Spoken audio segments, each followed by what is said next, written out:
നമസ്കാരം. ഭാരത് ലൈവിലേക്ക് സ്വാഗതം. പിണറായി വിജയന്റെ സമയം അത്ര നല്ലതല്ല. പിണറായി വിജയനും പിണറായി വിജയന്റെ അടുപ്പക്കാരുമെല്ലാം വലിയ തരത്തിലുള്ള പ്രശ്നങ്ങളെ നേരിട്ട് കൊണ്ടിരിക്കുകയാണ്. മകൾ വീണ വിജയൻ മാസപ്പടി കേസിൽ വലിയ രീതിയിലുള്ള പ്രതിരോധത്തിലാണ് എന്ന് നമുക്ക് എവർക്കും അറിയാം.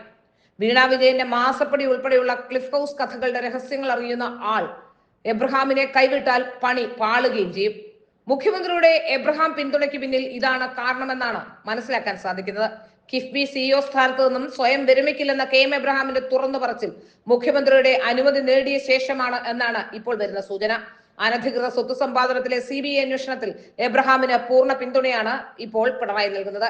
ഹൈക്കോടതി വിധിക്ക് പിന്നാലെ പിണറായി പൂർണ്ണ പിന്തുണ നൽകിക്കൊണ്ട് രംഗത്തെത്തിയിട്ടുണ്ട്. പിണറായി പിന്തുണ നൽകിയ കാര്യം മറച്ചുവെച്ചാണ് പദവിയിൽ തുടരണമെന്ന കാര്യം മുഖ്യമന്ത്രി തീരുമാനിക്കുമെന്ന് കിഫ്ബിയിലെ ഉദ്യോഗസ്ഥർ അയച്ച മെയിലിൽ എബ്രഹാം വ്യക്തമാക്കിയത്. പരാതിക്കാരന് തന്നോട് വ്യക്തിവൈരാഗ്യമാണെന്ന ആരോപണമാണ് എബ്രഹാം മെയിലിൽ പ്രധാനമായും പങ്കുവയ്ക്കുന്നത്.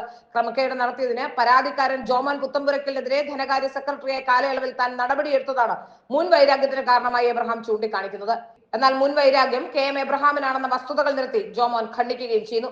2016 ഒക്ടോബറിലാണ് വിജിലൻസ് കോടതി ജോമോന്റെ പരാതിയിൽ എബ്രഹാമിനെതിരെ അന്വേഷണത്തിന് ഉത്തരവിട്ടത്. ഇതിന്റെ പ്രതികാരമായി 2016 നവംബറിലാണ് ധനകാര്യ പരിശോധന വിഭാഗത്തെ കണ്ട് എബ്രഹാം തനിക്കെതിരെ അന്വേഷണം നടത്തിയെന്നും ജോമോൻ വ്യക്തമാക്കുന്നു. കളവ് പറയുന്നത് എബ്രഹാം ആണെന്ന് വസ്തുതകളിൽ നിന്ന് വ്യക്തമാകുന്നു. 2150 കോടി രൂപയുടെ മസാല ബോണ്ട് ഇടപാടാണ് എബ്രഹാമിനെ പിണറായിയുടെ ഗുഡ് ബുക്കിൽ എത്തിച്ചത്. അതുവരെ ഐസക്കിന്റെ ആളായിട്ടാണ് എബ്രഹാം അറിയപ്പെട്ടിരുന്നത്. ലാവ്ലിൻ ബന്ധമുള്ള CDPQ എന്ന കമ്പനിയുമായിട്ടായിരുന്നു മസാല ബോണ്ട് ഇടപാട് നടന്നത്. 1000 കോടിക്ക് മുകളിൽ തുക ഈ കമ്പനിക്ക് പലിശയായി മാത്രം ലഭിച്ചിട്ടുണ്ട്. അടിമുടി ദുരൂഹം നിറഞ്ഞ മസാല ബോണ്ട് ഇടപാടിലൂടെ പലരുടെയും അക്കൗണ്ടിലേക്ക് പണം ഒഴുകി. ഇതിന്റെ വിശദാംശങ്ങൾ EDക്ക് ലഭിച്ചിട്ടുണ്ട്. ഐസക്കിന്റെ കാലം കഴിഞ്ഞെങ്കിലും തുടർഭരണം കിട്ടിയതോടെ എബ്രഹാമിനെ തന്റെ ചീഫ് പ്രിൻസിപ്പൽ സെക്രട്ടറിയായി മുഖ്യമന്ത്രി നിയമിച്ചു. ക്ലിഫ് ഹൗസിന്റെ വിശ്വസ്തൻ കൂടിയാണ് എബ്രഹാം. വീണ വിജയന്റെ മാസപ്പടി പേടിയിലാണ് ക്ലിഫ് ഹൗസ്. ഇതിന്റെ എല്ലാ കഥകളും എബ്രഹാമിന് അറിയാം. അങ്ങനെയുള്ള എബ്രഹാമിനെ പുറത്താക്കാനുള്ള ധൈര്യം മുഖ്യമന്ത്രിക്കില്ല. ഇതാണ് ഹൈക്കോടതി വിധി എതിരായിട്ടും താൻ സ്വയം രാജിവെക്കില്ല എന്ന പ്രഖ്യാപനവുമായി എബ്രഹാം എത്തിയതിന്റെ രഹസ്യവും.